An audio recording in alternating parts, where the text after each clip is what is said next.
तुम कब आए दुरुक यहाँ?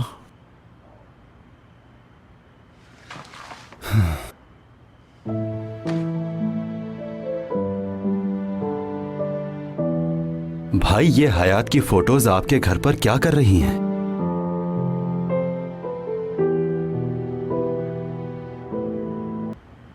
मैं तुम्हें पहले ही बता चुका हूं दुरुक कि ये कंपनी की तस्वीरों के साथ मिक्स हो गई थी। मैं अलग कर रहा था बस। और ये देखकर आप सोच रहे होंगे कि हयात को उसे हमारे ब्रांड की नई मॉडल बना दिया जाए। तुम जानते हो ना कि मेरे दिमाग में कितनी बातें चल रही होती। यार, हम लोग बहुत टेंस हैं भाई। मुझे पता है मॉम ने गलत किया है आपके साथ। दरिया मॉम बिल्कुल ठीक कह रही थी दुरुक। भाई, आप इस तरह की बात ना करें। मैं भी आपके लिए बहुत परेशान हूं। देखें, सब कुछ ठीक हो जाएगा, परेशान ना हो।